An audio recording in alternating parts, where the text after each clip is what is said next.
Welcome to Batshit, a frank and funny look at living with mental illness. Oh, well, we'll touch on several illnesses. Batshit is focused on those along the spectrum of bipolar disorders. I'm your host, Adam. And I'm your other host, Brad. And we're both bipolar, so strap in and let's see how batshit we really are. Spoiler alert, pretty damn batshit. Rock and roll! Jesus. I don't know if that was my best 80s hair. We were just talking about 80s hair metal off mic, and I was just like, that's what we're gonna do for the intro. Yeah, for those of you who listened to our Breaking Up episode, we were singing "Every Rose Has Its Thorn." Yeah. I don't mean just on the episode. Right. We sung it 2 times after. Yeah. What I love about that is if this episode comes out first, they're gonna be like, well, I want to hear Brad and Adam sing "Every Rose." You're gonna have to wait, bitches. You're gonna have to wait. So this episode's topic, Yeah. overspending. Money, money, money, money, money, money, money. Money, money, money, money. Money. Are you good with money? No. Horrible with it. Have you always been horrible with it? Always. Yeah. Yeah. Yeah. I feel like I'm extremely frugal, to the point of failure. Yeah. I will go out of my way not to spend money, so it's detrimental. But if I'm in a manic state, who gives a fuck? Yeah. Money, money, money, money, money. It doesn't matter. It's just fucking paper. I blew through when I had that horrible, very, very horrible, no good year. Yep. That ended up with me being diagnosed. I blew through every ounce of savings I had on bullshit. I have nothing to show for it. Your headshots? That's true. You got your headshots. I got my headshots. Did somebody say my name? No, we didn't. Get out of here. Talking about your headshots. Get out of here, Actor Brad. Get out of here. Yeah, that's the only thing I have to show for it. That and a lot of debt, bills, and legal trouble. Yeah. No, I would do shit when I was manic that made no sense whatsoever. I'd just rent a sports car. Really? Just for you? Just for me. Just for the day. Interesting. I just want to drive around in a sports car. See, I am someone who blows money to keep people happy or to keep I do that too. people involved. That can be friends, that can be partners, that can be any number of people, because it's that need to please that I have. I'm a caretaker. So I was just here, just whatever it costs. What do I have to spend? Just take the money, go. You know what I mean? And I will hang out with some friends who are so much more frugal than me when it comes to when I'm in a manic state, and they'll be like, "What do you? Stop it! Just stop it!" I'm like, "No, I want to do this. It's just money." And then the mortgage comes due, and I'm like, "Oh, just money." Oh no. Yeah, I've never been good with it. It's always my primary source of stress. Do you value it? No, I think that's one of the problems. Yeah, you don't value money. Yeah. It serves an end.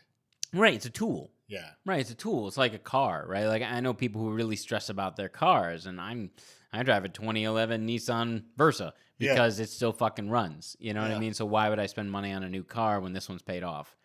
I kind of feel the same way about money. Money's a tool. Money will get you what you need. The problem is when you're in a state, what you need is horribly skewed. Yeah. Right? You think you need things that you don't need at all. I have always hated shopping. Okay. My entire life. I hate shopping. That during my very horrible, no good year, patent pending. Pretty sure that's... Never mind. Keep going. Sorry, buddy.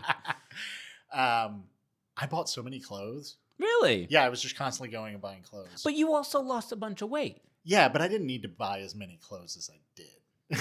Okay, fair. And again, it was something that I had always hated. I always hated clothes shopping, but I was really into it. Were you going and just impulsively buying stuff, or were you I'm gonna try this on and get my fit and get the color palette right and the balance and the outfit, you know what I mean? Both. You did both. Yeah. I would be I need some new jeans. And instead of just going and buying a pair of jeans, I'd be what's the coolest designer jean place in Hollywood? Super tight pant Brad walking around I would Hollywood. go down and buy 4 pairs of jeans. Oh, wow. Yeah, shit like that. Like I needed a new pair of khaki shorts because again I'd lost so much weight. I went from a size, I think it was like up to like a size 48 waist. Wow, really? Yeah, down to 34. So I was like, I need some new khaki shorts. Just some like nice slim khaki shorts, which I could have got at like Macy's Sure. or And something. you'll never hear someone ordinarily say that. I need to Yeah. get new khaki shorts. Sorry, it's not. Yeah, it's not just some shorts. I just needed shorts. No, I like guys. khaki shorts. Keep going. Um, Cargo pants. Go not on. cargo. Like you don't want the cargo. That's Oh, no. bulky. Oh, okay. Yeah, All right. that So has you want bulk. the slimming khaki Yeah, shorts, slimming of course. khaki The khaki, the slim khaks, they call it. But instead of like again just going to Macy's and getting like a $20 pair of shorts, Right. Because it's shorts. They're shorts. You know, where did I go? I went to like Bloomingdale's or something. Got Ugh. like a $100 pair of shorts. Dude, Bloomingdale's pisses me off how it's expensive ridiculous. their shit It's is. ridiculous. And It's- none of it's worth it. No, it's not. Yeah. Well, but at the same time, Macy's makes me mad too because Macy's is like, okay, all of our shirts are like $90, but we'll send you a coupon, and if you use the credit card, and if you come on a Tuesday Yeah. after 5 p.m., then it's only $20. I'm like, And if you can do a one-arm push-up, exactly. I'm like, then just make it $20, bro. What are you doing? Yeah. Make fucking Macy's. Fuck you, Macy's. Fuck you, Bloomingdale's. but yeah, that's the kind of shit I would do. I would constantly go to expensive restaurants, By yourself. or take people with me. Take a couple people, yeah. Yeah. So was your spending, and this is not a judgment, keep that in mind, when you would overspend, were you overspending primarily on yourself? It was indiscriminate. Indiscriminate, okay. Yeah, sometimes it'd be on me. Sometimes other people. I'd buy people gifts. I'd take people out. Mhm. Like, you know, yeah, it was just, again, I had no concept. Money didn't mean shit. Right. And any money I had access to, as far as I was concerned, was mine. Sure. You know, I think it's hard because I don't place a lot of value on money either. I don't like people can get obsessed with that shit. People put a lot of like value on humans based on like income and, you know, fiscal means and all that shit. And I don't value money like that. I don't think people should. That being said, it's a resource, right? yeah, It's a finite resource for an individual. And especially when you have responsibilities and you have other people or that depend on you, be it like your folks, your family, you know, your son, your daughter, your dog. What's heartbreaking is you don't have to give a shit about money. You do have to give a shit about the people who need your money. And so when you blow through that Yeah. resource, that's when you really feel like shit, right? yeah, Because at the end of the day, you're like, I don't care. I lost all that money. Fuck it. But, oh, shit. Now, you know, my wife and I, you know, are going to have to figure out how to make the car payment this month. yeah. And for those of you who are wondering why we're talking about this, who maybe don't have bipolar, this is a common symptom for bipolar. So common, it's one of the diagnostic criteria. Yeah. Many people's lives have been ruined just from this. And it's interesting in that I'm not sure what the root cause of it is. Is it the impulse control? I think it's impulse control. That's what I was going to say. Plus the risk taking. I guess. I mean, I still... And you got to throw in the grandiosity where it's like nothing, there are no repercussions for your actions. Right. when you're Nothing's going grandiose. to... Yeah, it'll all work itself out. Yeah. I personally feel it's impulse control because I tend to, like, I make impulsive decisions when I'm in those phases. It's not like I've been thinking about buying a car for 6 months and then I go manic and I finally pull the trigger on buying that car. You know what I mean? Instead, I haven't been thinking about buying a car, but I'm going to throw $3,000 down and driving off the lot in that new Lexus. Right. I don't think you can get a Lexus for $3,000 down. But that's irrelevant. Yeah. So I view it as impulse control. That's my feeling about it. Yeah. That makes a lot of sense. The Good. impulse control plus the risk taking with a dash at the grandiosity. Oh, of course. But see, you say risk taking, but I don't ever feel like I am risking anything when I'm in that state and spending money. Yeah. Because money is an Well, I think infinite resource. I think that's where the risk taking comes in. Is you don't feel like anything's risky, so you Oh. engage in a lot of risky behavior. Oh. because you don't feel that it's risky. See, because when you say risk taking, I think of like almost like adrenaline junkies, like people who need to get their adrenaline fixed by being, involved in risky behavior, whatever that means to them. Yeah. I think it all goes kind of hand in hand, because you could say the hypersexuality is a byproduct of risk taking and impulse control also. And I'd say impulse control over risk taking, because again, if you feel grandiose and everyone's, you're the fucking shit, then it's not a risk to walk up to Claudia Schiffer. She's from the 90s. Why'd I go with Claudia Schiffer? Because you could get her today. Could I? Danny DeVito? I don't know if I could. But like go up to Claudia Schiffer and be like, sup. That was my best line. Sup. It's not great. But then, sup, Schiffer. Sup, Schiff. What up, Schiff? Yeah, we're getting married next week. But no, you have that grandiosity, so it's not a risk to just walk up to Claudia Schiffer and be like, hey, let's do the damn thing. And your night unfurls into a bunch of debauchery. I assume that's how that would work. I've never approached Claudia Schiffer. Now, Claudia, if you listen, no, Mandy might be listening. Never mind, Claudia. Never mind. No, forget it, Claudia. Forget it. Oh, Mandy doesn't listen to this show. I know. I don't think Claudia Schiffer listens to the show either. No. But she may. John Cena. John Cena does. Quick side note, we had someone like our video on TikTok whose name was John Cena. And we like to think that it's actually John Cena. Probably not, but it maybe. Could be. You never know. Could be. You never know. Yeah, this is, I think, one of the worst symptoms of bipolar. The overspending. Yeah, because, we talk a lot about the other things and how they destroy relationships. Mm-hmm. And, obviously you combine the hypersexuality with the risk-taking and impulse control, you could end up with like an STD. Or pregnant. Mm-hmm. But the overspending, I mean, you can, like I said with me, like, I ended up blowing through my savings, I'm massively in debt, I got legal problems, and it's all just from that. Right. It's from being manic for almost a whole year, like few little times off. Right. But now also I will the caveat in that I was doing a lot of things that I didn't realize at the time would push me into mania. Sure. So I was constantly, whether it was drugs or, I was taking weight loss things and all this. And so my bipolar cycle probably doesn't match most people's bipolar cycle.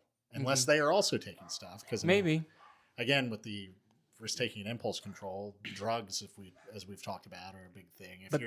If you're bipolar and you're on coke, you're never gonna not be manic. Right, but then again, everyone's body chemistry is different, right? Yeah. Like we've talked about, when we're in a manic state, we can drink all night, a whole bottle of scotch is gone, and we feel fine. Yeah.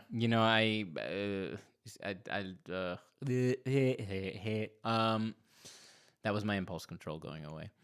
I feel like we as a society, a capitalistic society, this is not a comment on capitalism. This is not what we're here for. But money is integral in our lives. Yeah. Like it's imperative to have it. You need it. There's no barter system that exists in, the United States. You need to have money. You just need to. People talk about being like, well, I live off the land and I make my own glass. And I'm like, great. It takes money to get that glass kiln. I assume you do glass in a kiln.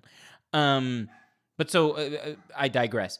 It's imperative that we have money. It's imperative that we spend money to keep the whole capitalist society going. And when you have impulse control with overspending, all of a sudden you go from being a huge assist in the society to being a huge burden, right? Yeah. Like all of a sudden you become someone who can't contribute. And you feel that. Like, we've both been on unemployment. I've been on food stamps. I don't know if you've been on food stamps before. Yep. It feels fucking awful. Yeah. I hate it. And all of a sudden, like, I know that we pay for these programs with our taxes, and I'm in no way judging that, but you still feel mentally, like that you're a fucking leech. Yeah. Yeah, and that affects your self-worth, right? Which will send you into a depressive state. And you tend not to overspend in a depressive state, so I guess that's one benefit of it. But That's true. Although I would spend a lot of money on DoorDash when I was depressed. well, of course, Taco Bell. Yeah, exactly. Well, let me ask you this. Okay, so you know how people can be like, I murdered someone, but I was insane when I did it, right? Like I was, you think you could do that with money? Like you said, like for instance, you mentioned legal troubles. Do you think you could be like, I was manic. I am diagnosed bipolar 1. Yeah. I currently have a lawyer who specializes in bipolar and mentally ill patients. Really? Yeah. So it's becoming more accepted in the legal system, and it depends on what you have. Okay. Like I've heard, I think Lauren Malisi was talking about this when she was on for the borderline personality disorder, that's often not considered a legitimate illness in courts. Really? Yeah, but bipolar is. What dictates that? I don't know. Education of the judges. Yeah, but that's just it. Like, okay. I think the diagnostic criteria for borderline personality disorder is also difficult to pin down. Sure. Well, and that's what's fucked, though, right? Because you could go to one judge and you'll get one reaction. You go to another judge, you get another reaction. And, I mean, I guess that's the same for any serious legal trouble, right? Like, depending, you go to one judge because you got in a bar fight, and he'll be like, I made some mistakes in my youth, too. You go to a different judge, and you're like, what the fuck are you doing? That's, aggravated assault. Oh, you have martial arts training. It's assault with a deadly weapon. You're doing 4 to 10. Yeah. It's like, okay. So forget what I was saying about that, but that reminds me. That just made me think of in Once Upon a Time in Hollywood when Bruce Lee's like these hands are registered as deadly weapons. Deadly weapons, right? Brad Pitt's like, all hands are deadly. Like, you kill a man, you kill a man. That fight scene was hilarious. It was a funny movie. It's a funny movie. Yeah, I don't value money, and yet I understand money's value. Yes. Yeah, I agree with you. It's hard for me to place the type of value I wish I could on money. Mm-hmm. I'm not saying like because I've worked jobs in the past where I'll work 80 hours a week. Right. But that doesn't have to do with the money. Right, Yeah. right. It's not necessarily directly correlated to the money. Right. I wish I was one of these people who could be incredibly frugal, keep an eye on my checking account, invest wisely, and I've just never been able to. I can't wrap my head around it. Hey friends, Brad and I started Batshit because we needed someone to talk to about our bipolar.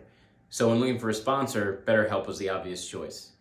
BetterHelp provides access to therapists via text, via Zoom, via email, via phone call, 24 hours, 7 days a week. I don't need to tell anyone how broken the American healthcare system is, especially when it comes to mental illness. But the beautiful thing about BetterHelp is that they'll work with you. Go to www.betterhelp.com/batshit. You'll get 10% off for the first month, and you'll get someone to talk to right now. If you need to talk to someone, do it. Please. We love you. Thanks for listening. Help us continue the conversation. Leave us a comment with your thoughts, experiences, or questions about mental health. Every opinion and viewpoint is valid. Just don't be a dick.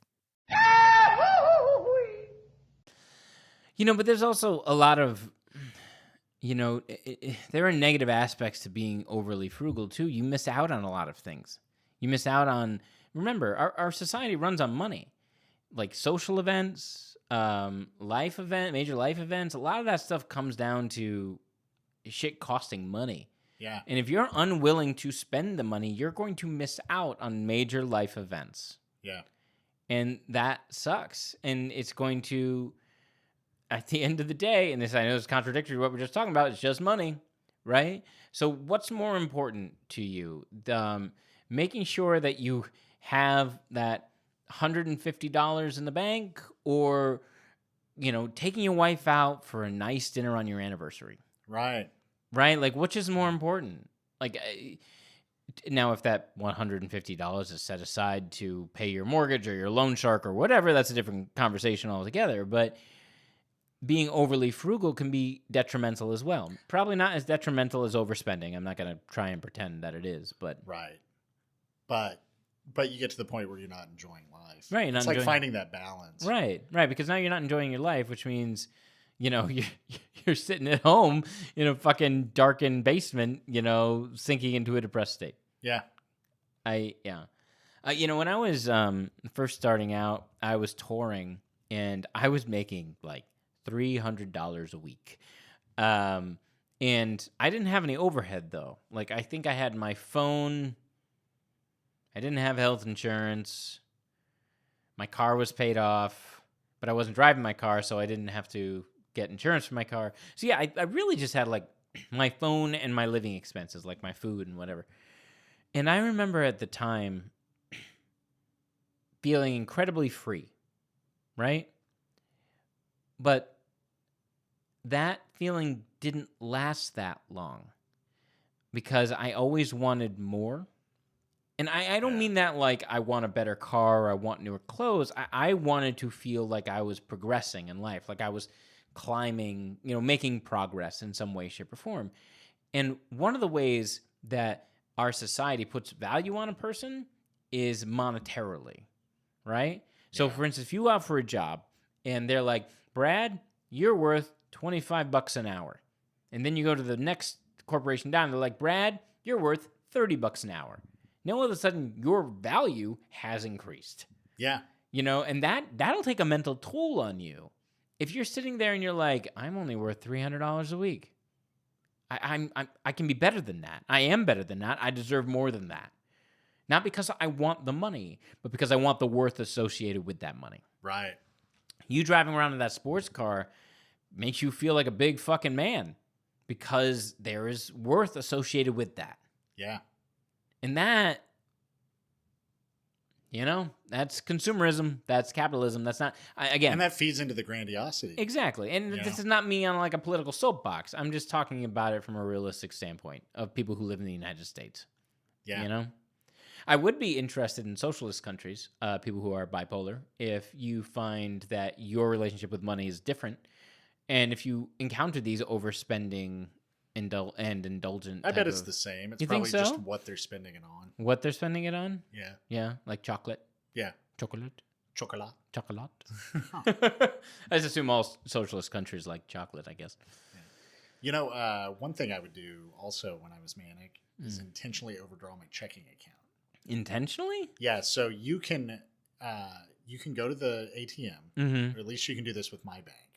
You can go to the ATM and you can withdraw more money than you have in there, and you'll get hit with an overdraft fee. Right. Yeah. Yeah, so I would do that. I'd have like $50 in, and I'd go and pull like $500 out. Oh, and they'll give it to you, but they just It'll give it charge to you, you. and then suddenly you're $500 in the hole plus the overdraft fee. Right. But they'll give you that 500. Yeah, Interesting. because they're making money off the overdraft fee. No, yeah, of course. Yeah, making that They 30 want you bucks. to do shit like that. Right. You know what I do? It's helped my impulse control. Is I have two cards for my bank. I have my two main checking accounts for my bank. It's a better way of putting it. Both have debit cards, but one of the debit cards doesn't live in my wallet. It lives at home at the bottom of my sock drawer, and it is what I call the no fun account. Any bills come out of that account. Right? Any like, phone bill, mortgage, whatever comes out of that account. And then I have what I call the puppy card. And it's called the puppy card because there's a puppy on it. It's really fucking cute. And what I do is like I put $100 at a time on the puppy card. And that's the most I can spend. Gotcha. Unless I go in using my app or go into the bank and put more money on the puppy card. Yeah. Now, I can do that at any point in time. Like, for instance, right now, if we're out at the bar and I only have $60 on my puppy card and the bill is $100, I can go into my bank app and be like, transfer $40 extra to the puppy card. But it's like one more step for me. Right. That helps do my impulse control. Yeah. You know what I mean? And and I think that's the key. I've been reading a lot lately about safety plans for bipolar people. Safety plans. Yeah, you try to put in all these stop gaps, Right. to prevent you from doing things like that Yeah. when you're manic. Like some people give complete control of their finances to their spouse. Sure. Well, that's conservatives are kind of like that too, aren't they? Yeah. I mean, people who can't be trusted with controlling their funds because they're, not stable. I mean, that's a version of that. Yeah. I'm not advocating for that either. I feel like I'm doing that a lot this episode. I'm like, okay, guys, I don't necessarily believe this, but this is just something I'm thinking about. Yeah. Like aliens. Yeah, but that's what it is, right? It's like it's a form of I have my way of coping with my bipolar, and this is one of the ways I cope with it is by putting in these stopgaps, these necessary stopgaps. Some people freeze their credit cards, like literally freeze them. Really? Yeah, they'll put them in like a bowl and fill it with water. And Oh, put it in the freezer. you mean literally freeze them? Literally freeze them, Oh. so that you have to, if you're going to use the card, you got to take the bowl out and you got to like chisel the ice away. Like it gives you enough time to be like, what am I doing? What am I doing? Chiseling the ice. Yeah. Oh man, that's funny. I thought you meant like you put a hold on the card. I mean, you could do that too. but I like that's putting not it as in the funny. freezer. No, Yeah. yeah. I actually saw a friend of mine did this. Her kid was driving her nuts. So what she did was she put all of his toys in a bucket of water and froze it. Uh-huh. And it was like, I don't remember what she said. It was like, Dr. Freeze, Mr. Freeze was here and he froze all your toys. And the kid spent like 2.5 hours chipping away at that ice block to get his toys out. She was like, it was the best 2.5 hours of my life. I was like, that's pretty smart. It's not a bad move. That's awesome. Freeze your children's toys and your bank account. But not your children. But not your children. No. They deserve more than that. Better than that. I wish I had better impulse control. I know that sounds silly to say because we all feel that way, I'm sure. Yeah. I'm sure we all like say that. Some part of us says that, but I have horrible impulse control. it's horrible. Yeah. And It's probably it might be the worst part of bipolar is the lack of impulse control. Because that's what leads to you doing so much stupid, life-destroying shit. Sure. You know? Yeah. And there's nothing that tempers that. Does your medication temper it at all? Because I haven't found that with the Lamictal or the Wellbutrin. No, It's I think not the tempered. impulse control issue is always there. It's always there. Now I am able to think a little clearer, Yeah. which keeps me from... Kind of takes the edge off. Yeah, it takes the edge off. So the impulse control isn't as immediate, for lack of a better term. But it's still there. It still lingers, you know? And you still look at... The number of times I've almost bought a car driving to and from work. I can't even begin to tell you how many times I've almost just been like, oh, there's one, whip, and pulling over to buy the car. Yeah. And I will say, again, I know I don't need a car. I know that would be a foolish purchase. And luckily, I think because of my medication that I'm on, I'm able to like take that breath and take that moment and understand that. But it's scary if you don't have that barrier, that silk screen to pass those thoughts through. Yeah. It's just like, I'm going to go buy an Audi. Yeah. Yeah, that comes into play so much with money. Yeah. Because basically anything that you have the impulse to do is going to involve money. Always. I mean, there are very few things, aside from being like, I'm going to go cliff jumping or some shit. Or get in a fight. Yeah, you're getting a fight. There you go. That's what you should do, everyone at home. Instead of overspending, go start a bar fight. You don't even need to buy a drink at the bar. Just, pick the ugliest mug there and punch him in the throat. But then you got to get bailed out. Oh, that's true. Not if you run. You punch him and you run. Punch and run. Punch and run. That's our prescription for bipolar. Punch and run. If you can't afford Lamictal, because the health insurance situation in America is Punch and run. fucking terrible. Punch and run, bitches. Punch and run. Man, I got freaked out last time my prescription got renewed because I got the little email for it. Mm-hmm. And I forget what it said. It said something like my Lamictal was going to be like $300 or some shit. And What? I was like, what? And then I went to pick it up and, it was its usual like Right. $20 or whatever. And I was like, I guess that's what the price is without insurance. But, Yikes. yeah. Yikes. Who the fuck can afford that? Like, who can... So there's that drug that this diabetes medication that people take to lose weight. You know what I'm talking about? Semaglutide? Is that what it's called? I think so. Okay, but it's ostensibly a medication that was developed for diabetes that happens to temper your eat, what's it called? Your hunger. Like basically it tempers your hunger. And people will have lost drastic amounts of weight on it. It's very big in Hollywood. Like Mindy Kaling is infamous for having done it, because you look at old Mindy Kaling, you look at new Mindy Kaling, what she do, she got on this medication. That's not a judgment of her doing it. But I'm bringing that up because that is $1,000 a month to take that medication. Yeah. $1,000 a month. Yeah. And I think that's completely appropriate.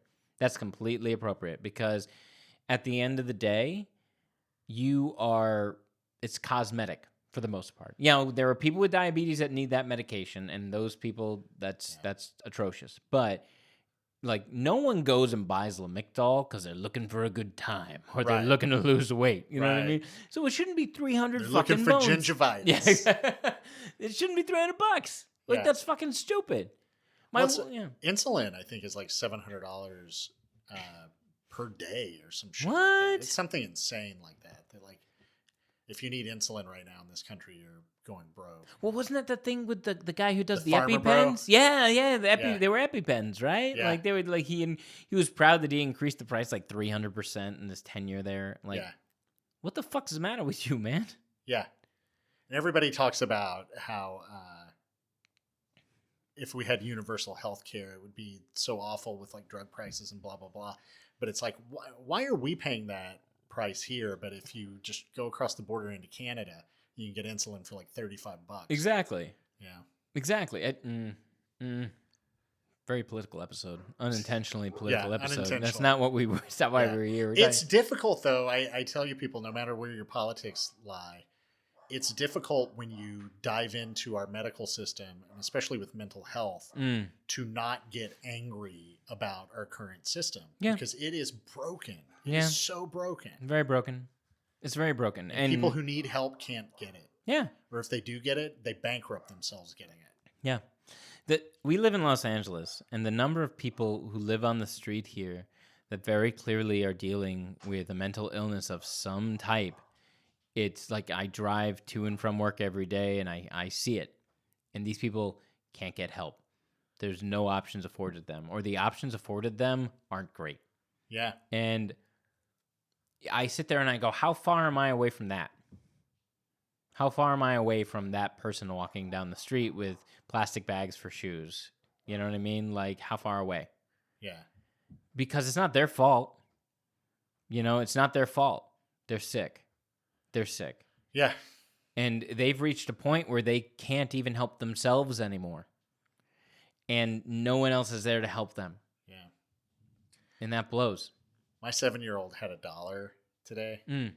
And he really wanted to go for a walk with his $1, and I assumed he wanted to buy something. He Right. wanted to find a homeless person to give it to. Oh, my It God. was like the sweetest thing. in the Oh, world. my God. And we found one, and he was like, "Mister, would you like $1?" And the guy was just so like, "Oh, like thank you, child." Thank you, young child. That's good of you. That's Yeah. good of your child. Yeah, Good of your child. yeah. He constantly surprises me with what a good kid he is, because I don't feel like I'm doing it. That's not coming from my end. Yeah. Oh, fuck. You have to laugh at this a little bit. You have to. You 'Cause have to, 'cause otherwise it's- you'll cry. You fucking cry. We talked about that. But, like, when you break it down and you think about the idea that, like, you know what, I got to fly to Hawaii for lunch, you know, which that's ridiculous. But that is someone who I've heard of with bipolar does that. Yeah. And, like, that is awful and hilarious. Because when you're in a rational state of mind, the idea of, like, going out and renting a Lamborghini to go to the grocery store is fucking hilarious. Yeah. Yeah. And you got to laugh at that. You have to. You have to. And you're kicking yourself. I know, Brad, you're kicking yourself because of the mismanagement of your funds that you had. Oh, completely. And I hope you can find moments of levity with it. And I know it's hard right now with everything that you're going through. But I hope one day you'll be able to look back on it and laugh a little bit, because otherwise, fuck, man. You're going to hate yourself for the rest of your life. Yeah. And It's hard not to. Yeah. Anyone out there who's going through this, don't hate yourself. Please don't. that's really easy to say. That's a lot less easy to do. But it's one of the reasons I take solace in comedy is because I can laugh stuff off and I can deflect the pain with the laughter. Yeah. It doesn't mean I don't feel it. I fucking feel it. But I can deflect it a little bit. There's a shield between me and that pain.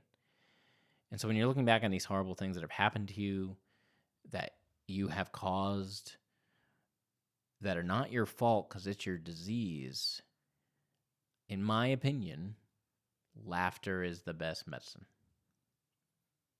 Might be the only medicine sometimes. Yeah, because you can't afford your medicine. Yeah, exactly. America. Fuck yeah. Fuck yeah, baby. Hey, you know what? Write us in with your craziest, weirdest impulse control story. Do it. But fun. It's fun, guys. We're doing this for fun. We're not doing this isn't one-upmanship. You know what I mean? It's not like, oh, Brad, you did that? Well, you should hear what I did. You know, it's like, no, it's not that. It's not that. Yeah. But like, and if you want us to share them, we won't use names. But that could be really fun. That would be fun. That would be really fun. Here's what I'd love. I'd love if everybody who wanted to, who has a crazy impulse control story, sent in your impulse control problem that you had and the result of it that you think's hilarious. And we won't read your name, but I think it'd be fun to put up a poll to see which is the craziest. Who thinks the craziest, like, this is this, again, we're not going to use names. That would be great. Because what it would do is it would show the community that, like, oh, I'm not alone. In fact, my impulse control isn't nearly as bad as someone else's impulse control, and it's like, that'll be helpful. Write us at brad@batshitpodcast.com. Yeah, or you can message us on Instagram or on TikTok, or leave a message on YouTube. We've gotten some great messages on YouTube recently. Oh, man. So the masculinity part 2 episode we did with Aiden Cox, there's a clip that we put up that was just her talking about how... biological essentialism. Basically, women are not naturally more emotional than men. The truth is that we as a society create that. And we posted that clip. And all these men were basically like, fuck you, men aren't more emotional. It's like, why'd you say that? Why would you say we're more emotional? And there's like 6 or 7 comments like that. And then just today, this woman jumped in and was like, for a bunch of guys who say that they're not emotional, they're having a very emotional reaction to this video. Yeah, it's ridiculous. Fantastic. If you're the person who wrote that, let's hang out. You're the best. Hey, everybody. Thank you for listening. Thank you for sharing your stories with us. Thank you for listening to our stories. Thank you for remembering you're not alone, that we're not alone, that we're all here to help each other, and that this fight isn't ending anytime soon. So keep fucking plowing ahead, man. And for those of you watching the video, I'm sorry, I yawn a lot. Yeah, he does. It's partially because I'm boring. But the other part... I don't sleep well. And then I drink scotch. And that'll help. Yeah, that doesn't help. We love you. Keep fighting, guys.